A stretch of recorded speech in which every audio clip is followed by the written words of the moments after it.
This has become an all-too-familiar sight in countries on the fringe of the Sahara Desert. The annual trail of carnage left by West and Central Africa's monsoon rains. Experts say there is worse to come. Over the last few months, heavy rains have flooded every one of Chad's 23 provinces. In northern Nigeria, a dam burst with devastating consequences. Ancient buildings have been damaged in Niger's desert town Agadez. And amid that destruction, the human cost. More than 1,460 people dead, according to the UN Office for the Coordination of Humanitarian Affairs.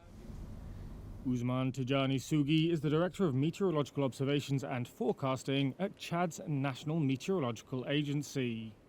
Des maisons tombées, des ponts cédés. Houses have collapsed, bridges have given way, roads have completely been destroyed, and vehicles have been swept away, especially in the northern regions. Du Nord. Et tous ces constants. And all these incidents have also led to loss of human lives.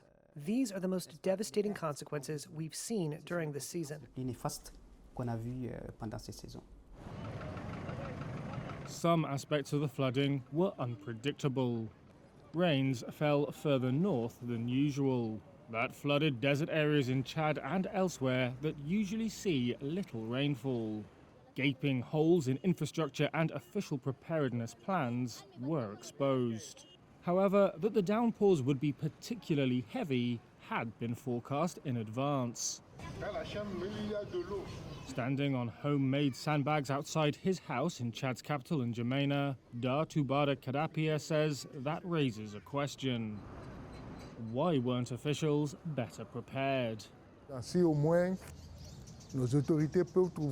If only the authorities could find a solution in advance so that every year it wasn't just water, water, water and floods. This year it has gone beyond the usual. It has exceeded expectations. But we're holding on. We're in it. Don't forget, we're here. According to a 2021 study in the Journal of Hydrology, the Sahel region is increasingly threatened by floods.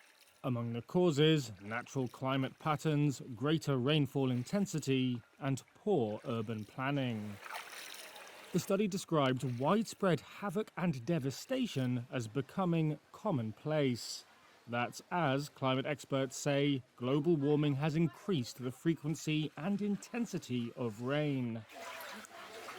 Africa's economic losses linked to flooding have also, therefore, been getting worse.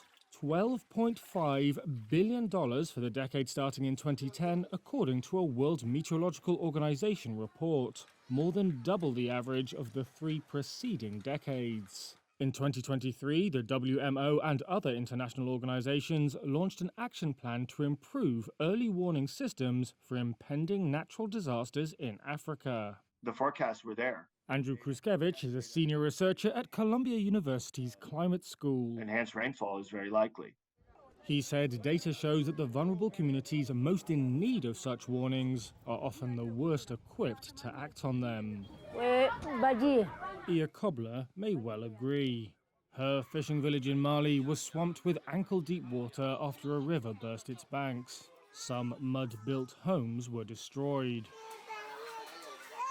She's now sought shelter at this camp in the capital Bamako.